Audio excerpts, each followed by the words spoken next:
চট্টগ্রামের কর্ণফুলী নদীতে তেলবাহী জাহাজে বিস্ফোরণ থেকে আগুন লেগেছে। নিয়ন্ত্রণে কাজ করছে ফায়ার সার্ভিসের ৮টি ইউনিট।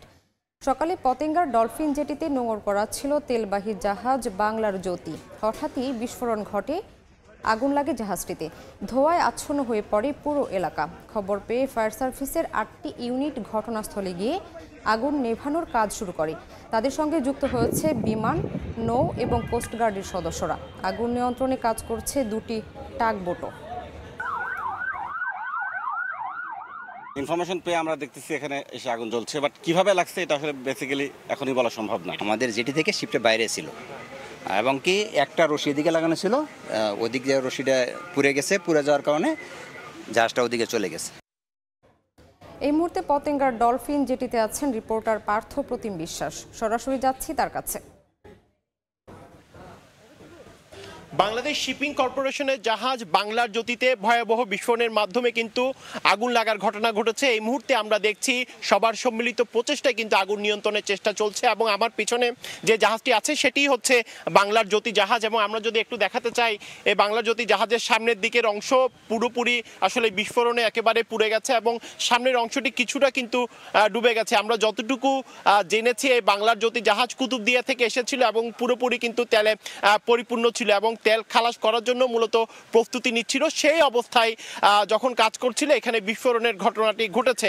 তবে কি কারণে বিস্ফোরণের ঘটনাটি ঘটেছে সেটি যখন পুরোপুরি তদন্ত করা হবে বা অগ্নি নির্বাপন করা হবে তখন হয়তো জানা যাবে কি কারণে এখানে আসলে আগুন লাগার ঘটনা ঘটেছিল। মূলত ডলফিন জেটি, এটি একটি বাংলাদেশের গুরুত্বপূর্ণ একটি জেটি, যেখান থেকে আমদানিকৃত যে তেলগুলো রয়েছে সেই তেলগুলো কিন্তু খালাস করা হয় এবং এই ডলফিন জেটির সামনেই কিন্তু ডলফিন জেটিতে নোঙর করা ছিল বাংলার জ্যোতি অয়েল ট্যাঙ্কারটি। মূলত যে মাদার ভেসেলগুলো থাকে গভীর সমুদ্রে থাকে সেখান থেকেই কিন্তু আসলে লাইটারের জাহাজ, মূলত এটি একটি লাইটারের জাহাজ, এই বাংলার জ্যোতি জাহাজটি সেখান থেকে গভীর সমুদ্রে যেসব মাদার ভেসেল থাকে সেখান থেকেই মূলত তারা তেল খালাস করে নিয়ে আসে এখানে এবং এরপর পদ্মা মেঘনা যমুনা, যে বাংলাদেশ শিপিং কর্পোরেশনের যে পদ্মা মেঘনা যমুনা রয়েছে সেখানে তেলগুলো খালাস করা হয়। এবং এখানে আসার পরে আমরা যেটি জেনেছি, যখন তেল খালাস করার প্রক্রিয়া চলছিল এখানে প্রায় কয়েকজন কিন্তু কাজ করছিল এবং আমরা এসে যেটি শুনেছি কয়েকজন নিখোঁজ রয়েছে সেটি কিন্তু আমরা জানতে পেরেছি। তবে কয়জন নিখোঁজ আছে সেটি এখনো পর্যন্ত আমাদেরকে পুরোপুরি কিন্তু আসলে বলতে পারেনি। তবে আমরা এখানে আসার পর যেটি প্রথমেই কিন্তু আগুন লাগার বিস্ফোরণের খবর শোনার পরে বন্দরের যে 2টি টাগবোট রয়েছে তারা এসে কিন্তু আমরা দেখেছি আগুন নিয়ন্ত্রণের চেষ্টা করেছে। কোস্টগার্ডের যে টাগবোট রয়েছে তারা এসে আগুন নিয়ন্ত্রণের চেষ্টা করেছে।